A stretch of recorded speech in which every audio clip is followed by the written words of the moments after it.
आज शाम को बाजार बंद होते ही विप्रो के नंबर, आमतौर पर ऐसे ही होता है, जैसे ही बाजार बंद होगा उसके बाद नंबर्स आएंगे। नंबर्स दिखने में डिसेंट होंगे क्योंकि इन्होंने एक हरमन का एक्विजिशन करा था, वो इंटीग्रेट हो रहा होगा तो उससे फायदा मिल रहा होगा। कांस्टेंट करेंसी में आय 0.5 से 0.8% क्यू ऑन क्यू बढ़ रही होगी, पर वो लार्जली इसीलिए क्योंकि हरमान के इंटीग्रेशन का फायदा है। ऑर्गेनिकली तो रिपोर्ट सजेस्ट कर रही हैं कि शायद डी ग्रोथ वाला क्वार्टर होगा इस कंपनी के लिए, हरमन बचा लेगा।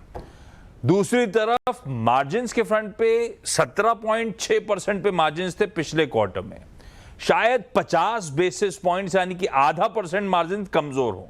वो क्यों? जब रुपए में इतनी कमजोरी आई थी इस क्वार्टर में, रुपए की कमजोरी को बहुत सारी चीजें निगेट कर रही होंगी, जैसे कि वो एक्विजिशन का इंटीग्रेशन हो रहा होगा, कॉस्ट उससे एसोसिएटेड होंगी, वेज हाइक्स यानी कि कर्मचारियों के वेतन बढ़ाए थे। और जब मैं कह रहा हूं ऑर्गेनिकली ग्रोथ निगेटिव में होगी, ठंडी होगी, तो वो इंपैक्ट कर रहा होगा मार्जिन्स पे। तो ये रीजन है कि मार्जिन्स दबाव में आएंगे। विप्रो के नंबर्स में हम नजर रखते हैं अगले क्वार्टर की गाइडेंस पे। स्ट्रीट डिवाइडेड है, एक तबका कहता है कि -2% से 0% ग्रोथ की बात करेंगे कांस्टेंट करेंसी में अगले आने वाले Q1 के लिए, अगले क्वार्टर के लिए। कुछ रिपोर्ट्स करी नहीं साहब -1% से +1%, किसी की भी मान लें। निचोड़ यही है कि विप्रो का एक और कमजोर क्वार्टर सामने खड़ा हुआ है, लार्जली नो ग्रोथ टाइप एक क्वार्टर सामने खड़ा है। दूसरी इंपॉर्टेंट बात, रिजल्ट्स के साथ साथ बायबैक का अनाउंसमेंट अवेटेड है।